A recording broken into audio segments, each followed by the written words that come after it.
नमस्कार. लोकसभेच्या निवडणुका आता जाहीर झाल्यात आणि आदरणीय पंतप्रधान नरेंद्र मोदी हेच पुन्हा पंतप्रधान होणार आहेत हेही आता स्पष्ट झालं आहे. इंडी आघाडीकडे सगळाच सावळा गोंधळ आहे. या आघाडीकडे ना नेता आहे, ना नीती आहे, ना नियत आहे. तर दुसरीकडे पंतप्रधान नरेंद्र मोदी हे जागतिक स्तरावरचे आता नेते झालेले आहेत आणि भारताची अर्थव्यवस्था ही याच काळामध्ये सगळ्यात प्रगतिशील आणि गतिमान अर्थव्यवस्था झालेली आहे. खरं तर तिसऱ्या टर्मला अँटी इन्क्युबन्सी असते, पण नरेंद्र मोदींच्या बाबतीत उलटं आहे, त्यांच्याकडे प्रो इन्क्युबन्सी. तर पहिला प्रश्न मला हाच विचारायचा आहे की याबाबत आपलं काय मत आहे? मला असं वाटतं की 2014 मध्ये मोदीजी ज्या वेळेला पहिल्यांदा पंतप्रधान झाले त्यावेळेला आपला संपूर्ण देश हा सगळ्या स्कॅम्सच्या विळख्यामध्ये सापडला होता. संपूर्ण देशामध्ये 2G 3G Commonwealth scam, Coal scam अशा अनेक प्रकारचे स्कॅम्स हे त्यावेळेला या देशामध्ये घडलेले होते आणि एक निराशेचं वातावरण हे भारताच्या जनतेमध्ये होतं. त्यावेळेला नरेंद्र मोदीजी पहिल्यांदा पंतप्रधान झाले आणि त्यावेळेला भारताची अर्थव्यवस्था ही जगामध्ये 12व्या क्रमांकाची अर्थव्यवस्था होती, जी आज नरेंद्र मोदीजींच्या नीतीमुळे आणि त्यांनी केलेल्या मेहनतीमुळे आणि सरकारच्या पॉलिसी आणि रिफॉर्म्समुळे आज भारताची अर्थव्यवस्था ही जगातली 5वी अर्थव्यवस्था झालेली आहे आणि येणाऱ्या 3 ते 4 वर्षामध्ये भारत ही जगातली 3री सगळ्यात मोठी अर्थव्यवस्था ही होणार आहे. मला असं वाटतं की the value of an Indian passport has grown multifold number of times. म्हणजे एका भारतीयाची किंमत आणि भारतीय पासपोर्टची किंमत ही संपूर्ण देशामध्ये भारतीय आणि भारताकडे बघण्याचा जो संपूर्ण दृष्टिकोन जो आहे तो संपूर्ण जगाचा बदललेला दिसून येतो. आणि मग त्यामध्ये वेगवेगळे अर्थकारणाचे जे पॅरामीटर्स असतात, ईज ऑफ डुईंग बिझनेस असेल, ईज ऑफ लिव्हिंग असेल, फॉरेन एक्सचेंज रिझर्व्ह असतील, GDP असेल, पर कॅपिटा इन्कम असेल, या सगळ्या अर्थकारणाच्या पॅरामीटर्सवरती भारताची ही खूप मोठी झेप ही आपण घेतलेली दिसते आणि भारत विश्वगुरू होण्याच्या दिशेने वाटचाल करत आहे. आणि त्यामुळे एक खूप मोठा पॅराडाईम शिफ्ट हा या देशामध्ये घडलेला आहे. या देशाच्या राजकारणावरती आणि राजकीय नेत्यांवरची जी एक विश्वासार्हता या देशाने जी गमावली होती ती मोदीजींच्या रूपानं पुन्हा एकदा राजकारण आणि राजकीय नेत्याची विश्वासार्हता या देशामध्ये परत चांगली झालेली ही आपल्याला दिसून येते. आणि त्यामुळे जगाच्या पाठीवरती भारताच्या प्रगतीबद्दल, भारताने केलेल्या विकासाबद्दल, अर्थकारणामध्ये असेल, इन्फ्रास्ट्रक्चरमध्ये असेल, सुमारे 25 कोटीपेक्षा जास्त लोकांना पॉवर्टी लाईनमधनं मोदीजींनी बाहेर काढलं. आणि त्यामुळे अशा वेगवेगळ्या विविध पॅरामीटर्सवरती भारताने जी केलेली प्रगती आहे ती उल्लेखनीय आहे. आणि त्यामुळे 10 वर्षामध्ये केलेल्या कामाच्या आधारावरतीच या देशाच्या जनतेने पुन्हा एकदा नरेंद्र मोदीजींना पंतप्रधान करण्याचा निर्णय हा घेतलेला आहे. पुढचा प्रश्न खूप इंटरेस्टिंग आहे, कारण सध्या सगळीकडे संविधान बचाव हा एक अतिशय सूर ऐकायला येतोय इंडी आघाडीकडनं. पण याच काँग्रेस काळामध्ये त्यांनी संविधानामध्ये बऱ्याच बदल केले, त्याहीपेक्षा आपल्या अधिकारांचा गैरवापर केला आणि हे सगळं करून सवरून आता पुन्हा हीच काँग्रेस आणि इंडी आघाडी सगळ्या जनमानसामध्ये असा एक संदेश पोहोचवण्याचा प्रयत्न करते की मोदीजी पुन्हा पंतप्रधान झाले तर संविधान धोक्यात आहे. तर याबद्दल आपण काय सांगाल? नाही, चोराच्या उलट्या बोंबा असंच मी म्हणेन. कारण गेल्या 76 वर्षामध्ये या देशाच्या लोकशाहीवरती जर सगळ्यात मोठा आघात जर झाला असेल तर तो इमर्जन्सीचा आघात होता. आणि तो आघात कोणी केला? तो काँग्रेसच्या सरकारने, काँग्रेसच्या त्यावेळेच्या असलेल्या प्रधानमंत्र्यांनी केला.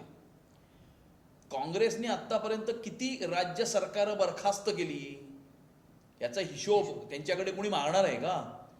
आणि त्यामुळे 1984 साली सत्तेमध्ये असताना त्यावेळेला त्यांनी शिखांचा कसा नरसंहार केला याचं उत्तर त्यांच्याकडे कोण मागणार आहे का? आणि त्यामुळे मला असं वाटतं की या देशाच्या लोकशाहीवरती सगळ्यात मोठा आघात करणारे, या देशामध्ये राज्य सरकार बरखास्त करणारे, या देशाच्या संविधानामध्ये बदल करणारे आज उलटा मोदीजींवरतीच प्रश्नचिन्ह निर्माण करतायत याच्यापेक्षा जास्त मोठा जोक कुठला नाही असं मला वाटतं. यालाच जोडून पुढचा प्रश्न असा आहे, इंडी आघाडीमधले जे नेते आहेत ते संविधान बचाव एकीकडे चालू आहे, एकीकडे एक कॅम्पेन त्यांचं चालू आहे, मेरे विकास का दो हिसाब. मूळ बेरोजगारी आणि अर्थव्यवस्थेविषयी ते स्वतः, म्हणजे मगाशीच आपण म्हटलं की अर्थव्यवस्था किती मोठी झालेली आहे, तरी पण यांना काहीतरी खुसपट काढायचं आहे म्हणून आपलं की बेरोजगारी वाढते आणि तरुणांना संधी नाही आहेत आणि सांगितलेली वचनं पाळली जात नाही आहेत, अशा पद्धतीची सगळी तरुणांची दिशाभूल करण्याचा प्रयत्न चाललेला आहे. तर त्याबद्दल आपण काय सांगाल? नाही, मला असं वाटतं की मोदीजींनी गेल्या 10 वर्षामध्ये विविध प्रकारच्या ज्या योजना आणल्या आणि मुद्रा लोन असेल, PM सुमनिधीच्या माध्यमातून त्यांनी जेवढ्या लोकांना कर्ज दिली भारत सरकारने, डिजिटल इंडिया असेल, स्टार्टअप इंडिया असेल, स्टँडअप इंडिया असेल, अशा प्रकारच्या वेगवेगळ्या सगळ्या ज्या काही सरकारी योजनेच्या मार्फत या देशाच्या युवकाला आणि युवतींना वेगवेगळ्या प्रकारच्या ज्या संधी अपॉर्च्युनिटीज ज्या निर्माण करून दिल्या, उद्योजक बनण्यासाठी ज्या अपॉर्च्युनिटीज तयार करून दिल्या, त्यामध्ये स्टँडअप इंडिया, स्टार्टअप इंडियाच्या माध्यमातून जी काही मदत MSMEच्या मार्फत जी काही करण्यात आली. माझा एक थेट सवाल आहे की 2014च्या आधी युवकांना मुद्रा नावाचं काही योजनाच नव्हती, पण मुद्राच्या मार्फत किती कर्ज दिली, स्टार्टअप इंडियाच्या मार्फत या देशामध्ये गेल्या 10 वर्षामध्ये किती स्टार्टअप झाले, या देशातले युनिकॉर्न्स आता किती झाले, याच्यावरनच गेल्या 10 वर्षामध्ये मोदीजींनी या देशाच्या युवक युवतींना किती मोठ्या प्रमाणावरती अपॉर्च्युनिटीज निर्माण करून दिलेल्या आहेत, याचं एक सगळ्यात मोठं त्याचं हे एक्झाम्पल या सगळ्या योजना आहेत असं मला वाटतं. स्टार्टअपचीच नुसती आपण जर गणती केली तर या 10 वर्षामध्ये इतके स्टार्टअप्स तयार झालेत आणि युनिकॉर्न्स तयार झालेले आहेत. आणि मला वाटतं मगाशी जे अर्थव्यवस्थेबद्दल आपण बोललो तर ह्याचा खूप मोठा हातभार आहे आपल्या अर्थव्यवस्थेला 5वी सगळ्यात मोठी अर्थव्यवस्था करण्यात, आणि हेच धोरण आणि हीच नीती पुढे जाऊन आपल्याला 3री मोठी करेल. कदाचित पुढे जाऊन आपण पहिली अर्थव्यवस्थाही बनू, कारण ते स्वप्न साकार करायचं आहे. विश्वगुरू होण्याच्या दिशेने आपली वाटचाल सुरू आहे. बरोबर, कारण अमृतकाल जो आपण आता धरलेला आहे की हे पुढे 25 वर्ष जी आहेत ती फार महत्त्वाची आहेत भारतासाठी. महाराष्ट्राकडे आता येऊया. 2019 साली शिवसेनेनी पाठीत खंजीर खुपसला. प्रकाश आंबेडकरांनी सुद्धा बहुजन वंचित आघाडीचे नेते त्यांनीही सांगितलं की उद्धव ठाकरे यांनी पाठीत खंजीर खुपसला. तर हे जे सगळं घटनाक्रम झाला त्यावरून शिवसेनेचा उद्धव बाळासाहेब ठाकरे गट जो आहे यांनी विश्वासार्हता गमावली आहे का? काय म्हणाल आपण त्याबद्दल? पूर्णपणे हिंदू हृदय सम्राट शिवसेना प्रमुख बाळासाहेब ठाकरे यांच्या विचारांना तिलांजली देण्याचं काम हे उद्धव ठाकरेंनी केलेलं आहे. नरेंद्र मोदीजींचे मोठे मोठे फोटो लावून हे निवडून आले. 18 खासदार आणि 56 आमदार यांचे निवडून आले. आणि त्याच्यानंतर हिंदू हृदय सम्राटांनीच सांगितलं होतं की काँग्रेसबरोबर मला जावं लागलं तर माझं दुकान मी बंद करून टाकीन. आणि त्या काँग्रेस आणि राष्ट्रवादी बरोबर फक्त खुर्चीच्या मोहापोटी, फक्त मुख्यमंत्री पद मिळवण्याकरता ज्या हिंदुत्वाच्या आधारावरती शिवसेना मोठी झाली, ज्या हिंदुत्वाच्या आधारावरती शिवसेना वाढली आणि शिवसेना या संपूर्ण महाराष्ट्रामध्ये पसरली, त्याच हिंदुत्वाला बाजूला सोडून फक्त खुर्चीसाठी, फक्त त्या अधिकाराच्या पदाच्या मोहापायी काँग्रेस आणि राष्ट्रवादी बरोबर युती करून संपूर्णपणे शिवसेना बुडवण्याचं काम हे उद्धव ठाकरेंनी केलं. आणि मला असं वाटतं की या हिंदुस्थानच्या राजकारणामध्ये असं कुठेही उदाहरण नसेल की एका पक्षाचा नेता मुख्यमंत्री असताना, सरकार चालवत असताना त्याच्या 54 आमदारांपैकी त्याच्याच पक्षाचे 40 आमदार सरकार असताना सरकारला लात मारून, सत्तेला लात मारून हे पक्षातून बाहेर पडतात किंवा आपलं एक वेगळं अस्तित्व निर्माण करतात. आणि अशा प्रकारचं उदाहरण मला असं वाटतं की 1947 नंतर हिंदुस्थानच्या राजकारणामध्ये असं नसेल. कारण महत्वाची गोष्ट, पक्ष अनेक फुटले असतील परंतु मुख्यमंत्री पदासारख्या 1 नंबरच्या पोझिशनवरती आपल्या पक्षाचा नेता असताना त्या पक्षाचे 2/3 जास्त आमदार त्यांना सोडून गेले, असं उदाहरण या हिंदुस्थानच्या राजकारणामध्ये नाही. आणि हेच उदाहरण या गोष्टीचं प्रतीक आहे की कशा प्रकारे त्यांनी हिंदुत्वाशी दगा केला. त्यांनी भारतीय जनता पार्टीशी दगा नाही केला. भारतीय जनता पार्टीशी दगा करणं तर सेकंडरी गोष्ट आहे. हिंदू हृदय सम्राट बाळासाहेब ठाकरे यांच्या विचारांशी दगा केला, हिंदुत्वाशी दगा केला, या देशाशी दगा केला, असं माझं मत आहे. आपल्या महाराष्ट्रात माननीय उपमुख्यमंत्री श्री देवेंद्रजी फडणवीस यांनी अनेक कल्याणकारी योजना राबवल्या, ज्यामध्ये महत्त्वाची मागेल त्याला तळं ही पाणी प्रश्नावरची अतिशय महत्त्वाची योजना त्यांनी राबवली. त्याचबरोबर अनेक योजना ज्यामुळे अर्थव्यवस्थेतही आपल्या वाढ झाली, अर्थव्यवस्थेला एक दिशा मिळाली. अशा पद्धतीचं हे नेतृत्व आपल्याकडे आहे. तर या देवेंद्रजींच्याही नेतृत्वातील ट्रिपल इंजिन सरकारबद्दल आपण काय सांगाल? 2014 ते 2019 हा जो कालावधी महाराष्ट्राने पाहिला आणि 2022 ते 2024 म्हणजे मधली 2.5 वर्ष सोडली तर गेल्या 10 वर्षाचा जो कालावधी, तो महाराष्ट्राकरता गेम चेंजर असेल किंवा आहे असं मला वाटतं.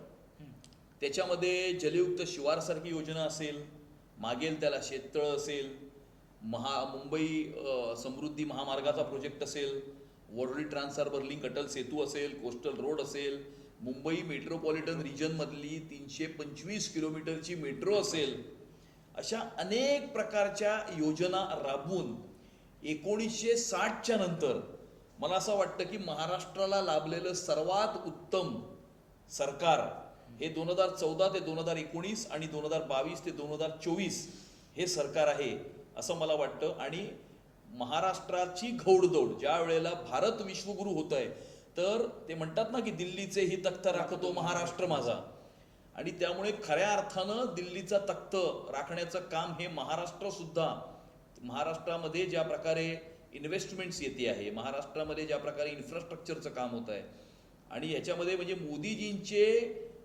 शेतकऱ्यांच्या अकाउंटमध्ये येणाऱ्या 6,000 रुपयामध्ये महाराष्ट्र शासनाने अजून 6,000 रुपयाची भर टाकून या शेतकऱ्याला आधार देण्याचं काम ह्या सरकारने केलं.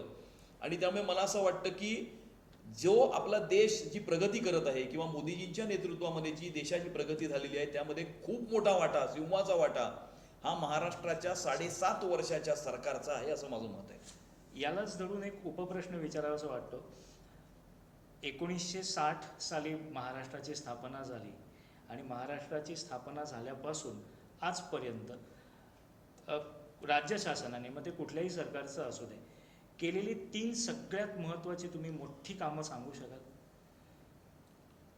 सर्वात प्रथम काम मला असं वाटतं की 1990च्या दशकामध्ये ज्या वेळेला सर्वीकडे गँग वॉर आणि अंडरवर्ल्डचा एक प्रकारे भीतीचं वातावरण होतं. कुणीही पिक्चर काढला तर प्रोड्युसरला फोन यायचा, कुणी गाडी घेतली तर फोन यायचा, कुणी बिल्डिंग बांधली तर फोन यायचा.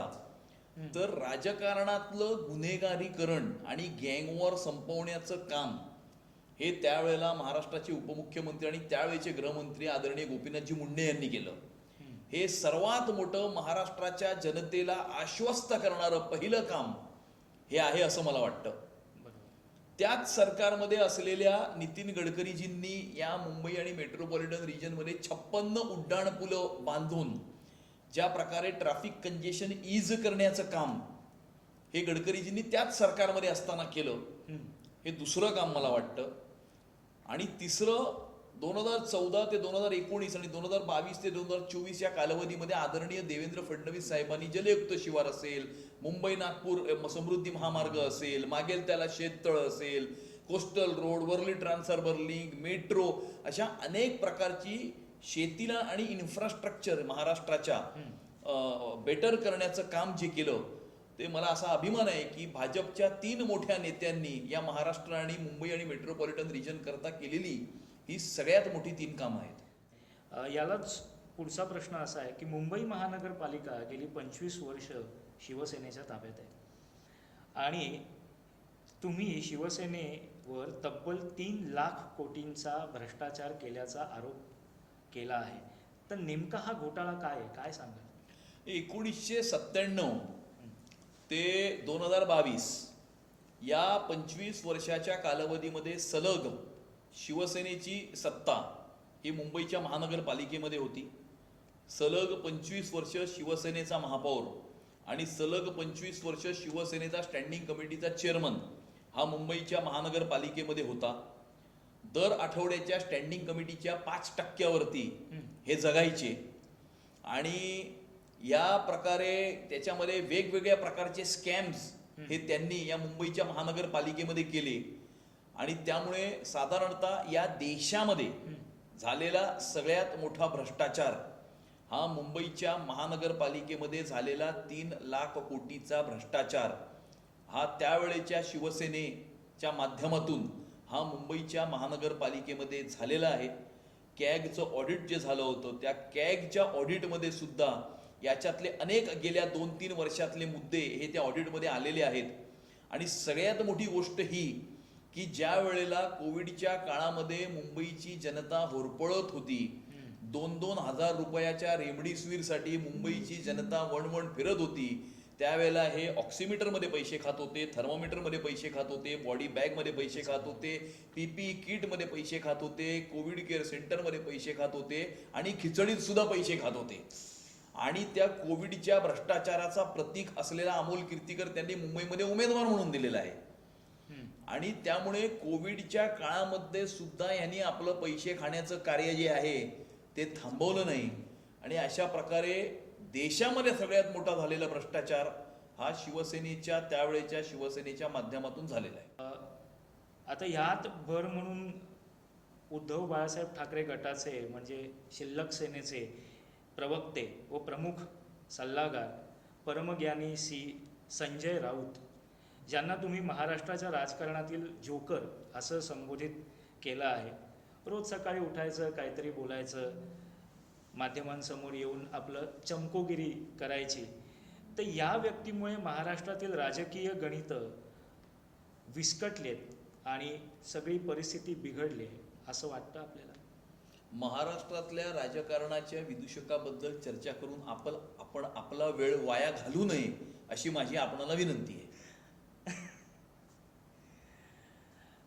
आता महाराष्ट्रातल्या इतर गोष्टींबद्दल किंवा इतर प्रकल्पांबद्दल बोलूया. विशेषतः सध्या पर्यावरण रक्षण आणि पर्यावरणाची ज्याला इको सस्टेनेबिलिटी आपण म्हणतोय त्या प्रकारामध्ये green energy, sustainability, climate change, global warming असे मोठे शब्द वापरून युवराजांचा बालिश हट्ट पुरवणारे तत्कालीन मुख्यमंत्री यांनी घेतलेल्या निर्णयामुळे मेट्रोच्या कामाला उशीर झाला आणि त्याचा फटका बसलाय का आपल्याला?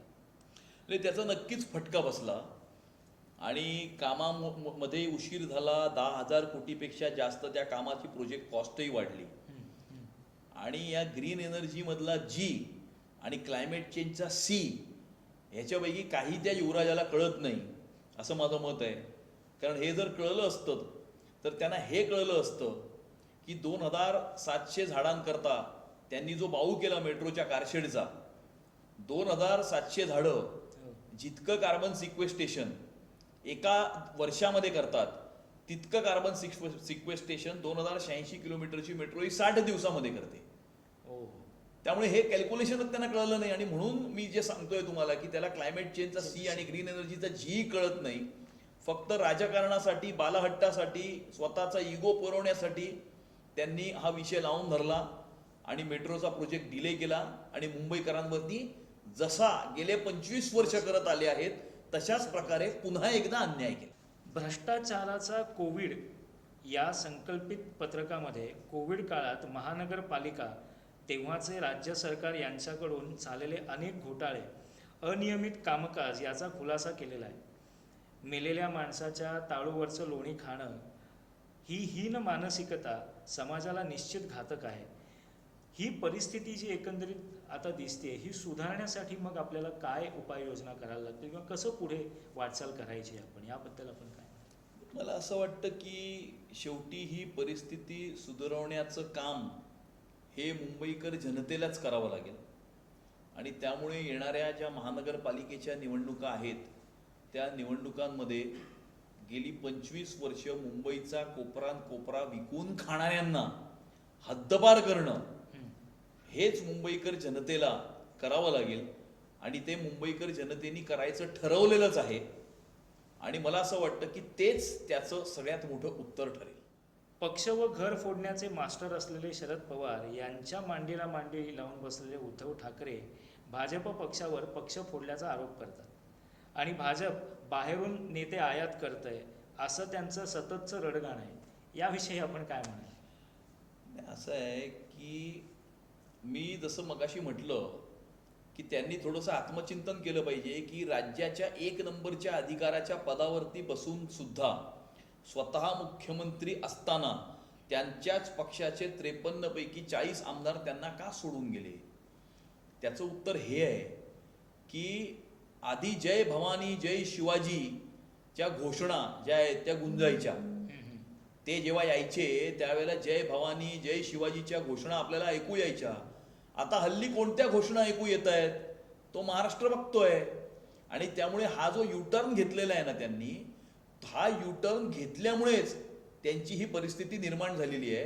त्यामुळे दुसऱ्याकडे कोणाकडे बोट दाखवायची आवश्यकता नाही, स्वतः आत्मचिंतन करण्याची आवश्यकता आहे. आता माननीय शरद पवार साहेबांचा विषय निघाला म्हणून त्यांनी काही दिवसापूर्वी वक्तव्य केलं होतं की सौ सुनेत्राताई या मूळच्या पवार नाहीत अशी टिप्पणी केली आणि पवार साहेबांच्या आजूबाजूला बसलेले सगळे हसत होते. हे मला वाटतं महाराष्ट्राच्या संस्कृतीस धरून नाही किंवा कुठल्याही स्त्रीबद्दल असं विधान करणं आहे, ती देखील घरातलीच त्यांच्या. त्याबद्दल तुम्ही काय म्हणाल की आता ही तर म्हणजे काय म्हणतो ना, हीन पातळीच्याही खाली उतरून हे सगळं चाललेलं आहे.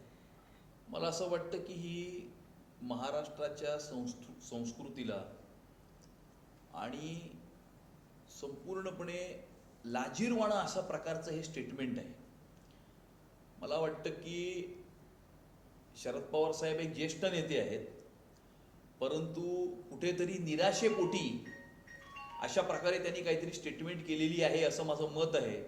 कारण त्यांना जगाच्या पाठीवर आणि या देशामध्ये सुद्धा महिलांनी कशा प्रकारे आपली कीर्ती दाखवलेली आहे आणि कशा प्रकारे महिलांनी आपला झेंडा हा रोवलेला आहे.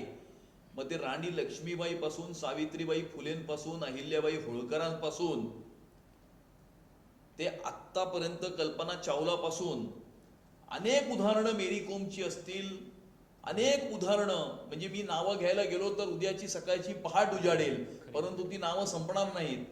आणि हे सगळ्याचा कुठेतरी विसर पडलेला हा दिसतोय. आणि सुनेत्राताईंचा नाही, त्यांनी सगळ्या महिलांचा हा अपमान अशा प्रकारचं वक्तव्य केलेलं आहे. आणि महाराष्ट्रातल्या इतक्या मोठ्या नेत्याच्या तोंडातून अशा प्रकारे काहीतरी शब्द येणं हे मनाला वेदना देऊन जाणारं वक्तव्य आहे. आता समारोपामध्ये मला एक शेवटचा प्रश्न विचारायला आवडेल किंवा जो एक नेता म्हणून, एक नेतृत्व म्हणून सामान्य जनतेशी जर आपल्याला संवाद साधायचा असेल किंवा त्यांना जर काही सांगायचं असेल तर आपण त्यांना काय संदेश या माध्यमातून द्याल? मला असं वाटतं की तमाम जनतेला हात जोडून हीच विनंती करूया की 2047 मध्ये भारताच्या स्वतंत्रतेची 100 वर्ष ज्या वेळेला पूर्ण होतील त्यावेळेला भारत एक विकसित राष्ट्र हे झालेलं असेल आणि त्या विकसित राष्ट्राच्या दिशेने आपण सर्वांनी नरेंद्र मोदीजींच्या नेतृत्वाखाली वाटचाल करूया. मोदीजींचे हात अजून बळकट करूया, जेणेकरून येणाऱ्या काळामध्ये आपला जो युवक आहे, आपल्या ज्या युवती आहेत, जे आज 18 वर्षाचे 20 वर्षाचे आहेत आणि पुढच्या 25 वर्षाचा मोठा कालावधी त्यांच्या समोर आहे, त्याच्यामध्ये भारत ज्या वेळेला विश्वगुरू होत असेल त्यावेळेला आपले युवक आणि युवतींना मोठ्या प्रमाणावरती अपॉर्च्युनिटीज निर्माण होऊन खऱ्या अर्थानं भारत देशाची अर्थव्यवस्था ही तिसरी नाही परंतु एक नंबरची जगातली अर्थव्यवस्था व्हावी, विकसित राष्ट्र व्हावं, याकरता मोदीजींचे हात आपण सर्वांनी बळकट करावे अशाच प्रकारची विनंती सर्वांना आपण करूया. धन्यवाद सर, आपण वेळात वेळ काढून इथे आलात आणि आमच्याशी संवाद साधलात त्याबद्दल पुन्हा एकदा आपले आभार मानतो. नमस्कार.